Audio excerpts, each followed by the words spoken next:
ನಮಸ್ತೆ ವೀಕ್ಷಕರೇ, ಎಲ್ಲರಿಗೂ ಟ್ಯಾರೋ ಲೈಫ್ ಯೂಟ್ಯೂಬ್ ಚಾನಲ್ಗೆ ಆತ್ಮೀಯವಾದ ಸ್ವಾಗತ.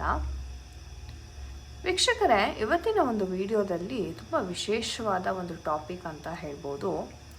ಎಷ್ಟೋ ಜನ ನಿಮ್ಮ ಒಂದು ಪ್ರೀತಿ ಪಾತ್ರರಿಗೋಸ್ಕರ ತುಂಬಾ ವೆಯ್ಟ್ ಮಾಡ್ತಾ ಇರ್ತೀರಾ. ಮತ್ತೆ ಯಾವಾಗ ಅವರು ನನ್ನ ಲೈಫಿಗೆ ಬರ್ತಾರೆ, ಯಾವಾಗ ಮತ್ತೆ ನಾವು ಒಂದಾಗ್ತೀವಿ, ಅಥವಾ ಸುಮಾರು ಒಂದು ಅಡಚಣೆ ಅಂತಕ್ಕಂಥದ್ದು ಬರ್ತಾ ಇರುತ್ತೆ. ನೀವೇನೋ ಇಷ್ಟಪಡ್ತಿರ್ತೀರಿ, ನಿಮ್ಮ ಫ್ಯಾಮಿಲಿನಲ್ಲಿ ಒಪ್ಕೋತಾ ಇರಲ್ಲ, ನಾನಾ ರೀತಿಯ ಒಂದು ಅಡಚಣೆ ಅಂತಕ್ಕಂಥದ್ದು ಬರ್ತಾ ಇರುತ್ತೆ. ಅದನ್ನು ಹೇಗೆ ಫೇಸ್ ಮಾಡಬೇಕು, ಯಾವ ಥರ ನಿಮಗೆ ಅದನ್ನು ಹ್ಯಾಂಡಲ್ ಮಾಡಬೇಕು ಅನ್ನುವಂಥ ವಿಚಾರ ನಿಮಗೆ ಗೊತ್ತಾಗೋದಿಲ್ಲ. ಬಟ್ ಆದ್ರೂ ನಿಮಗೆ ಒಂದು ಕುತೂಹಲ ಇರುತ್ತೆ, ಮುಂದೆ ಇದು ಸರಿ ಹೋಗ್ಬೋದಾ ಅಥವಾ ಅವರೇ ಬಂದು ಒಪ್ಕೋಬೋದಾ, ಆ ಥರ ಎನರ್ಜೀಸ್ ಏನಾದರೂ ಇದೆಯಾ. ಈ ಥರ ಸುಮಾರು ವಿಚಾರಗಳು ಅಂತಕ್ಕಂಥದ್ದು ನಿಮ್ಮ ಮೈಂಡಲ್ಲಿ ಸಾಮಾನ್ಯವಾಗಿ ಪ್ರಶ್ನೆ ಬರ್ತಾ ಇರುತ್ತೆ. ಇವತ್ತಿನ ಒಂದು ಸಂಚಿಕೆಯಲ್ಲಿ ನಿಮ್ಮ ಎಲ್ಲ ಪ್ರಶ್ನೆಗಳಿಗೆ ನಾನು ಉತ್ತರವನ್ನು ಕೊಡ್ತಾ ಇದ್ದೀನಿ ಟ್ಯಾರೋ ರೀಡಿಂಗ್ ಮಾಡುವುದರ ಮುಖಾಂತರ. ಮುಂದೆ ಎನರ್ಜೀಸ್ ಯಾವ ಥರ ಇದೆ ಆ್ಯಂಡ್ ನಿಮ್ಮ ಪರ್ಸನ್ನಿನ ಎನರ್ಜೀಸ್ ಹಾಗೆ ನಿಮ್ಮ ಎನರ್ಜೀಸ್ನ ನಾನು ಸಪ್ರೇಟಾಗಿ ರೀಡಿಂಗನ್ನು ಮಾಡ್ತಾ ಇದ್ದೀನಿ, ಸೊ ದಟ್ ನಿಮಗೆ ಒಂದು ಕ್ಲಾರಿಟಿ ಅಂತಕ್ಕಂಥದ್ದು ಸಿಗುತ್ತೆ ಇವತ್ತಿನ ಒಂದು ಸಂಚಿಕೆಯಲ್ಲಿ ಅಂತ ಹೇಳ್ತಾ ಬನ್ನಿ ವಿಡಿಯೋವನ್ನು ಶುರು ಮಾಡೋಣ. ಆ್ಯಂಡ್ ಈ ಒಂದು ವಿಡಿಯೋನ ಜೊತೆ ಕನೆಕ್ಟ್ ಆಗೋದಕ್ಕೆ ಸಬ್ಸ್ಕ್ರೈಬ್ ಬಟನ್ನ ಈ ಕೂಡಲೇ ಒತ್ತಿ. ಆ್ಯಂಡ್ ಥ್ಯಾಂಕ್ ಯು ಯೂನಿವರ್ಸ್ ಅಂತ ಕಮೆಂಟ್ ಸೆಕ್ಷನಲ್ಲಿ ಪ್ರತಿಯೊಬ್ಬರು ತಿಳಿಸೋದನ್ನು ಮರಿಬೇಡಿ. ಸೊ ಯೂನಿವರ್ಸಲ್ಲಿ ಪ್ರೇಯರನ್ನು ಮಾಡ್ಕೋತಾ ಮೊದಲನೇದಾಗಿ ನಿಮ್ಮ ಒಂದು ಪ್ರೀತಿ ಪಾತ್ರರು ಯಾರಿದ್ದಾರೆ, ಯಾರಿಗೋಸ್ಕರ ಈ ಒಂದು ವಿಡಿಯೋವನ್ನು ನೋಡ್ತಾ ಇದ್ದೀರಾ, ಅವರ ಒಂದು ಎನರ್ಜೀಸ್ ಯಾವ ಥರ ಇದೆ ನೋಡೋಣ. ಆ್ಯಂಡ್ ಹಾಗೆ ವಿಡಿಯೋ ಕೊನೆ ತನಕ ನೋಡಿ. ನಾನು ನಿಮಗೆ ಒಂದು ಟಿಪ್ಪನ್ನು ಶೇರ್ ಮಾಡ್ತಾ ಇದ್ದೀನಿ ನೆಗೆಟಿವಿಟಿ ರಿಮೂವಲ್ಗೋಸ್ಕರ. ಓಕೆ, ಸೊ ಥಿಂಕ್ ಮಾಡಿ ನಿಮ್ಮ ಪರ್ಸನ್ ಬಗ್ಗೆ. ನಿಮ್ಮ ಪರ್ಸನ್ನಿನ ಒಂದು ಎನರ್ಜೀಸ್ ಈ ಒಂದು ಕ್ಷಣಕ್ಕೆ ಯಾವ ಥರ ಇದೆ ಅನ್ನೋದನ್ನು ನಾವು ಮೊದಲನೇದಾಗಿ ತಿಳ್ಕೊಳ್ಳೋಣ.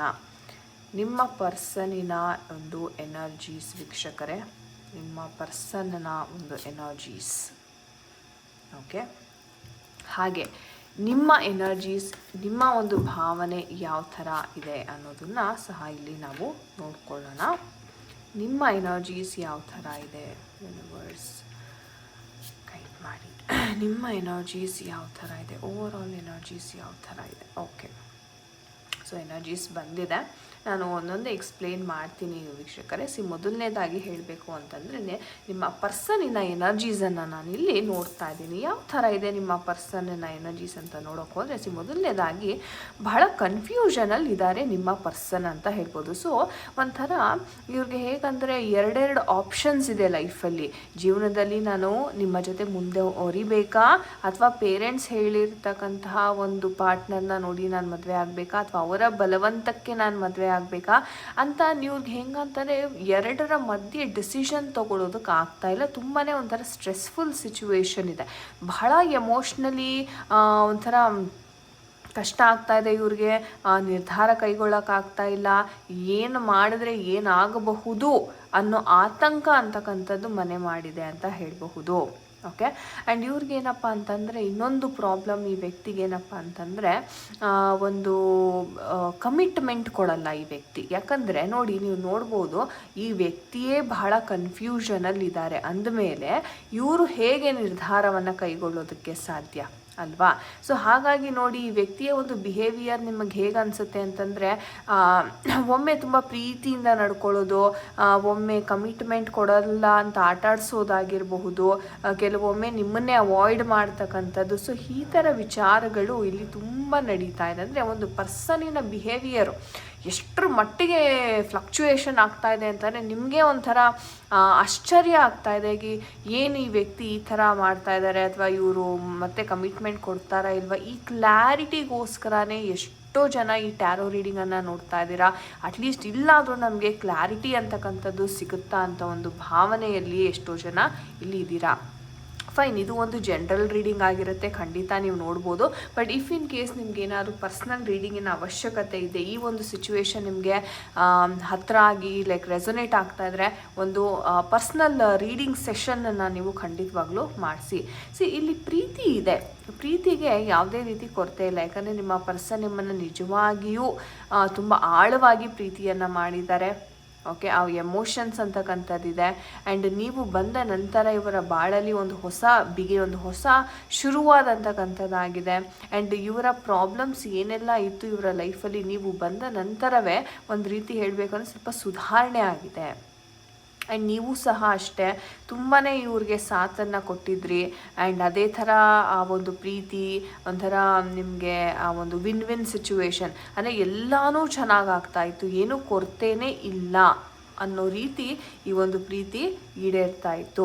ಬಟ್ ಇವಾಗ ಎಲ್ಲಿಗೆ ಬಂದು ನಿಂತಿದೆ ಈ ಒಂದು ಪ್ರೀತಿ ಅಂತಂದರೆ, ಒಂದು ಜಡ್ಜ್ಮೆಂಟ್ ಮಾಡೋಕ್ಕಾಗ್ತಿಲ್ಲ. ನಾನು ಹೇಳಿದೆ ತುಂಬ ಕನ್ಫ್ಯೂಷನಲ್ಲಿದ್ದಾರೆ. ಯಾಕಂದರೆ ಇವ್ರಿಗೆ ಮನೆಯವರಿನ ಒಂದು ಪ್ರೆಷರ್ ಸಹ ಇದೆ.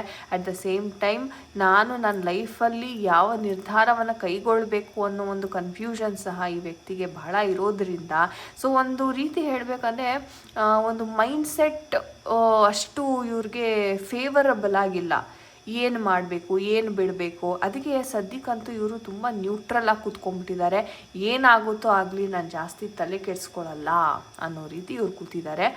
ಹಾಗೆ ಈ ಒಂದು ವ್ಯಕ್ತಿಗೆ ತನ್ನ ಜೀವನದಲ್ಲಿ ನಿಮಗೋಸ್ಕರ ಬಹಳ ಒಂದು ವಿಶೇಷವಾದ ಸ್ಥಾನಮಾನ ಇದೆ. ಫ್ಯೂಚರ್ ಸಹ ಅವರು ಒಂದು ಹ್ಯಾಪಿ ಫ್ಯಾಮಿಲಿಯನ್ನು ನಿಮ್ಮ ಜೊತೆ ಅವರು ನೋಡ್ತಾ ಇದ್ದಾರೆ ಅಂತ ಹೇಳಬಹುದು. ಬಟ್ ಈ ಒಂದು ನಿರ್ಧಾರ, ನಾನೇನು ಹೇಳಿದೆ, ಈ ಒಂದು ಕನ್ಫ್ಯೂಷನ್ನಿಂದ ಒಂದು ನಿರ್ಧಾರಕ್ಕೆ ಬರುವಂತಹ ಒಂದು ಪ್ರಯತ್ನದಲ್ಲಿದ್ದಾರೆ ನಿಮ್ಮ ವ್ಯಕ್ತಿ ಅಂತ ಹೇಳ್ಬೋದು. ಅತಿ ಶೀಘ್ರವಾಗಿ ಒಂದು ನಿರ್ಧಾರವನ್ನು ಕೈಗೊಳ್ತಾರೆ ನಿಮ್ಮ ವ್ಯಕ್ತಿ ಅಂತಲೇ ಹೇಳ್ಬೋದು. ಒಂದು ಕಮ್ಯುನಿಕೇಷನ್ ಅಂತಕ್ಕಂಥದ್ದು ನಿಮ್ಮಿಬ್ಬರ ನಡುವೆ ನಡೆಯುತ್ತೆ. ಒಂದು ಸಂತಸದ ಒಂದು ವಾತಾವರಣವನ್ನು ಸಹ ನಾನು ಇಲ್ಲಿ ನೋಡ್ತಾ ಇದ್ದೀನಿ. So 10 of cups also indicates ಒಂದು ಕಂಪ್ಲೀಷನ್ ಅಂತಕ್ಕಂಥದ್ದನ್ನ ನಾನಿಲ್ಲಿ ಅವರ ಒಂದು ಲೈಫಲ್ಲಿ ನೋಡ್ತಾ ಇದ್ದೀನಿ. ಹಾಗೆ ನಿಮ್ಮ ಎನರ್ಜೀಸನ್ನು ನೋಡೋದಾದರೆ ಸಹ ವೀಕ್ಷಕರೇ, ನೀವು ಸಹ ಬಹಳ ಒಂಥರ ಎಕ್ಸೈಟೆಡ್ ಆಗಿದ್ದೀರಾ. ಜೀವನದಲ್ಲಿ ಮುಂದೆ ಹೋಗಬೇಕು, ನಾನು ಸಹ ನನ್ನ ಪ್ರೀತಿಯಲ್ಲಿ ಆಗಬೇಕು ಅಂತ ನೀವು ಸಹ ಎಷ್ಟೋ ಜನ ಇಲ್ಲಿ ಮ್ಯಾನಿಫೆಸ್ಟೇಷನ್ ಸಹ ಇಲ್ಲಿ ತುಂಬ ಜನ ಮಾಡ್ತಾ ಇದ್ದೀರಾ. ಒಂದು ಫ್ಯೂಚರ್ನ ಬಿಲ್ಡ್ ಮಾಡ್ಕೋಬೇಕು, ಒಂದು ರಿಲೇಷನ್ಶಿಪ್ನ ನಾನು ಜೀವನದಲ್ಲಿ ಕಟ್ಕೋಬೇಕು ಅನ್ನೋ ಒಂದು ಭಾವನೆ ಅಂತೂ ನಿಮಗೆ ತುಂಬಾ ಇದೆ ಅಂತ ಹೇಳ್ಬೋದು. ಆದರೆ ನಿಮ್ಮ ಪರ್ಸನ್ ಕಡೆಯಿಂದ ಏನು ಈ ಒಂದು ಫ್ಲಕ್ಚುಯೇಷನ್ಸ್ ಆಗ್ತಿದೆ, ಆ ಒಂದು ಅವರ ಒಂದು ಬಿಹೇವಿಯರಿಂದ ನಿಮಗೆ ಒಂದು ಸರಿಯಾದ ನಿರ್ಧಾರ ತಗೊಳ್ಳೋದಕ್ಕೆ ಆಗ್ತಿಲ್ಲ. ಇದೇ ಒಂಥರ ಮೇನ್ ಆಗಿರ್ತಕ್ಕಂಥ ಒಂದು ಸಮಸ್ಯೆಯಾಗಿ ನಿಮಗೆ ನಿಂತಿದೆ ಅಂತಲೇ ಹೇಳಬಹುದು. ಸೊ ಹಾಗಾಗಿ ಬಟ್ ಎಸ್, ನಿಮ್ಮ ವ್ಯಕ್ತಿ ಏನಾದರೂ ಮನಸ್ಸು ಮಾಡಿ ಈ ಒಂದು ನಿರ್ಧಾರವನ್ನು ಅವರು ಕೈಗೊಳ್ಬಿಟ್ರೆ, ನಿಮ್ಮ ಒಂದು ಏನು ಕನ್ಫ್ಯೂಷನ್ ಡಿಸಿಷನ್ ಮೇಕಿಂಗ್ ಇದೆ ಎಲ್ಲವೂ ಆರಾಮಾಗಿ ನೀವು ಫೇಸ್ ಮಾಡ್ತೀರಾ. ಆ್ಯಂಡ್ ಎಸ್, ಎಮೋಷನ್ಸ್ ಅಂತಕ್ಕಂಥದ್ದು ಈ ರಿಲೇಷನ್ಶಿಪ್ಪಲ್ಲಿ ಸಿಕ್ಕಾಪಟ್ಟೆ ಕಾಣಿಸ್ತಾ ಇದೆ. ಬಿಕಾಸ್ ಅವರಲ್ಲೂ ಆ ಒಂದು ಕನೆಕ್ಷನ್ ಇದೆ, ನಿಮ್ಮಲ್ಲೂ ಆ ಒಂದು ಕನೆಕ್ಷನ್ ಅಂತಕ್ಕಂಥದ್ದು ಬಹಳ ಇದೆ. ಸೊ ಯಾರೆಲ್ಲ ಮ್ಯಾನಿಫೆಸ್ಟೇಷನ್ ಮಾಡ್ತಾ ಇದ್ದೀರಾ ಪ್ರೀತಿಗಾಗಿ, ಖಂಡಿತವಾಗ್ಲೂ ಮುಂದುವರಿಸಿ, ಒಳ್ಳೆಯದಾಗುತ್ತೆ. ನೋಡೋಣ ನಮ್ಮ ಏಂಜಲ್ಸ್ ಕಡೆಯಿಂದ ಯಾವ ಒಂದು ಗೈಡೆನ್ಸ್ ಅಂತಕ್ಕಂಥದ್ದು ಸಿಗ್ತಾ ಇದೆ ಈ ಒಂದು ವಿಚಾರವಾಗಿ. ಏಂಜಲ್ಸ್ ದಯವಿಟ್ಟು ತಿಳಿಸ್ಕೊಡಿ. ಟೆಟ್ರಾನ್ ಏಂಜಲ್. ಓಕೆ, ಸದ್ಯಕ್ಕೆ ಏನು ಆ್ಯಕ್ಷನ್ ತಗೊಳ್ಳೋದು ಬೇಡ, ಆಸ್ಕ್ ಯೋರ್ ಏಂಜಲ್ಸ್ ಅಂತ ಹೇಳ್ತಾ ಇದ್ದಾರೆ. ಹಾಗೆ choose a new direction. So ನೀವೇನು ಮಾಡಬೇಕು ಅಂದರೆ, ಈ ಏನು ಕನ್ಫ್ಯೂಷನಲ್ಲಿದ್ದೀರಾ ಅಥವಾ ಏನು ನೀವು ಅವರನ್ನು ಮೆಸೇಜ್ ಮಾಡಿ ಪದೇ ಪದೇ ಮಾತಾಡ್ಸೋದಾಗಲಿ, ಈ ಥರ ಒಂದು ರೆಗ್ಯುಲರ್ ಆಗಿ ಮಾಡ್ತಕ್ಕಂಥ ಸನ್ನಿವೇಶಗಳನ್ನು ಬಿಟ್ಬಿಡಿ. ಆ್ಯಂಡ್ ಏಂಜಲ್ಸ್ನ ಪ್ರೇಯರ್ ಮಾಡಿ. ಸೊ ಏಂಜಲ್ಸ್ ನಂಬರ್ಸ್ ಮುಖಾಂತರ ಕಮ್ಯುನಿಕೇಟ್ ಮಾಡ್ತಾರೆ, ನಿಮಗೆಲ್ಲರಿಗೂ ಗೊತ್ತಿದೆ. ಸೊ ಏಂಜಲ್ಸ್ನ ಮೊರೆ ಹೋಗಿ, ನನಗೇನಾದರೂ ಈ ವ್ಯಕ್ತಿ ಲೈಫಲ್ಲಿ ಸಿಗ್ತಾರೆ ಅಂತಾರೆ, ನನಗೆ ನೆಕ್ಸ್ಟ್ 24 ಅವರ್ಸಲ್ಲಿ 222 ತೋರಿಸು, ಇಲ್ಲ ಒಂದು ಎಲ್ಲೋ ಬಟರ್ಫ್ಲೈ ತೋರಿಸು ನನಗೆ ಅಂತ ನೀವು ಏಂಜಲ್ಸ್ನ ಪ್ರೇಯರ್ ಮಾಡೋದ್ರಿಂದ ಸಹ ಆಗುತ್ತೆ. ಒಂದು ಹೊಸ ರೀತಿಯಲ್ಲಿ ಈ ಒಂದು ವಿಚಾರವನ್ನು ನೀವು ಹ್ಯಾಂಡಲ್ ಮಾಡಬೇಕು ಅಂತ ಏಂಜಲ್ಸ್ ಹೇಳ್ತಾ ಇದ್ದಾರೆ. ತುಂಬ ಸೂಕ್ಷ್ಮವಾಗಿದೆ ಈ ಒಂದು ಮೆಸೇಜ್ ಏಂಜಲ್ಸ್ ಕಡೆಯಿಂದ. ನಾನೇನು ಸಜೆಸ್ಟ್ ಮಾಡ್ತೀನಿ ಅಂತ, ನಿಮ್ಗೇನಾದರೂ ಇದು ರೆಸೊನೇಟ್ ಆಗ್ತಾ ಇದೆ, ನನ್ನ ಜೀವನದಲ್ಲೂ ಇದೇ ಥರ ನಡೀತಾ ಇದೆ ಅಂತಂದರೆ ಒಮ್ಮೆ ಪರ್ಸ್ನಲ್ ರೀಡಿಂಗನ್ನು ಮಾಡಿಸಿ, ಅದು ಚಾರ್ಜಬಲ್ ಬೇಸಿಸ್ ಮೇಲೆ ಪರ್ಸ್ನಲ್ ರೀಡಿಂಗ್ ಅಂತಕ್ಕಂಥದ್ದನ್ನು ನಾನು ಮಾಡ್ತೀನಿ. ಸೊ ಅಲ್ಲಿ ನಿಮಗೆ ಇನ್ನೂ ಹೆಚ್ಚಿನ ಒಂದು ಕ್ಲಾರಿಟಿ ಅಂತಕ್ಕಂಥದ್ದು ಸಿಗುತ್ತೆ ಅಂತ ಹೇಳಬಹುದು. ಒಳ್ಳೆಯದಾಗಲಿ ಎಲ್ಲರಿಗೂ. ಓಕೆ, ಸೊ ಗೈಸ್, ಇದಾಗಿತ್ತು ಇವತ್ತಿನ ಒಂದು ರೀಡಿಂಗ್. ಐ ಹೋಪ್ ನಿಮಗೆ ಇವತ್ತಿನ ರೀಡಿಂಗ್ ಇಷ್ಟ ಆಗಿದೆ ಅನ್ಕೋತೀನಿ. ಆ್ಯಂಡ್ ಥ್ಯಾಂಕ್ ಯು ಯೂನಿವರ್ಸ್ ಅಂತ ಪ್ರತಿಯೊಬ್ಬರೂ ಗ್ರ್ಯಾಟಿಟ್ಯೂಡ್ ಹೇಳೋದ್ರ ಮುಖಾಂತರ ಕಮೆಂಟ್ ಸೆಕ್ಷನಲ್ಲಿ ತಿಳಿಸಿ. ಆ್ಯಂಡ್ ಪರ್ಸ್ನಲ್ ರೀಡಿಂಗ್ ಬೇಕಂದವರು ಡಿಸ್ಕ್ರಿಪ್ಷನ್ ಬಾಕ್ಸಲ್ಲಿ ಕೊಟ್ಟಿರ್ತಕ್ಕಂಥ ನಂಬರ್ಗೆ ನೀವು ಕಾಂಟ್ಯಾಕ್ಟನ್ನು ಮಾಡ್ಬೋದಾಗಿದೆ. ಓಕೆ, ಆ್ಯಂಡ್ ವಿಡಿಯೋ ಕೊನೆಯಲ್ಲಿ ನಾನು ಹೇಳ್ತಿದ್ದೆ, ಎಷ್ಟೋ ಜನ ನನಗೆ ತುಂಬಾ ರಿಕ್ವೆಸ್ಟ್ ಮಾಡ್ಕೊಂಡಿದ್ರೆ, ಎಷ್ಟೊಂದು ಆರ್ಡರ್ಸ್ ಅಂತಕ್ಕಂಥದ್ದು ಬಂದಿದೆ ಈ ಒಂದು ಹಾಕಿಕ್ ಸುಲೇಮನಿ ಬ್ರೇಸ್ಲೆಟ್ಗೆ. ನಾನು ಆಲ್ರೆಡಿ ನನ್ನ ಪ್ರೀವಿಯಸ್ ಹಿಂದಿನ ವಿಡಿಯೋನಲ್ಲಿ ಇದ್ರ ಬಗ್ಗೆ ಹೇಳಿದ್ದೆ. ಇಫ್ ಇನ್ ಕೇಸ್ ಯಾರಾದರೂ ಮಿಸ್ ಮಾಡ್ಕೊಂಡಿದ್ರೆ ನಾನು ಮತ್ತೆ ಇದ್ರ ಬಗ್ಗೆ ಎಕ್ಸ್ಪ್ಲೇನ್ ಮಾಡೋದಕ್ಕೆ ಇಷ್ಟಪಡ್ತೀನಿ. ಹಾಕಿಕ್ ಸುಲೇಮನಿ ಅನ್ನೋದು ತುಂಬಾ ಒಂದು ಪವರ್ಫುಲ್ ನೆಗೆಟಿವಿಟಿ ಅಬ್ಸಾರ್ಬಿಂಗ್ ಕ್ರಿಸ್ಟಲ್ ಅಂತಲೇ ಹೇಳಬಹುದು. ಸೊ ಎಂತಹ ನಕಾರಾತ್ಮಕ ಶಕ್ತಿ ಇರ್ಬೋದು, ಎಂತಹ ನೀವು ಇದನ್ನು ಹಾಕ್ಕೊಂಡು ಎಲ್ಲಾದರೂ ಓಡಾಡಿ ಏನೇ ನೆಗೆಟಿವಿಟಿ ಬಂದ್ರೂ ಈ ಒಂದು ಬ್ರೇಸ್ಲೆಟ್ ಅದನ್ನು ತಗೊಳ್ಳುತ್ತೆ. ಅಷ್ಟು ಶಕ್ತಿ ಇರತಕ್ಕಂಥ ಒಂದು ಪವರ್ಫುಲ್ ನೆಗೆಟಿವ್ನ ಹೀಲ್ ಮಾಡುವಂಥ ಕ್ರಿಸ್ಟಲ್.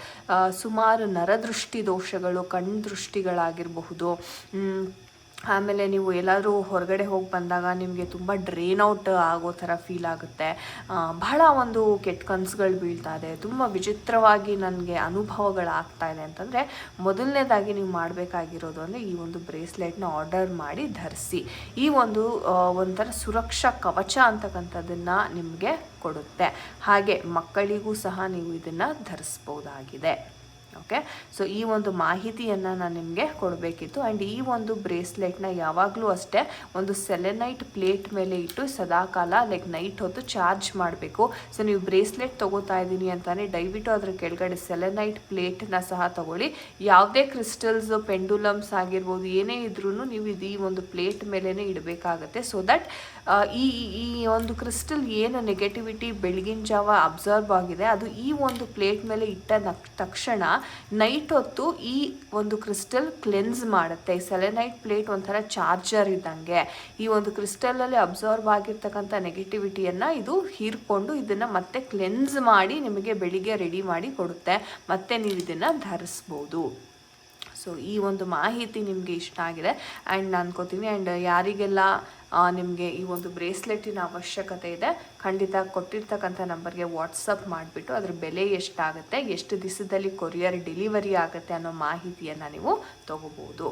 ಸೊ ಮತ್ತೊಮ್ಮೆ ಇಂಟ್ರೆಸ್ಟಿಂಗ್ ಆಗಿರೋ ವಿಡಿಯೋದೊಂದಿಗೆ ಮತ್ತೆ ನಿಮ್ಮನ್ನು ಭೇಟಿ ಆಗ್ತೇನೆ ವೀಕ್ಷಕರೇ. ಎಲ್ಲರಿಗೂ ನಮಸ್ತೆ. ಹರೇ ಕೃಷ್ಣ ಎವ್ರಿವನ್.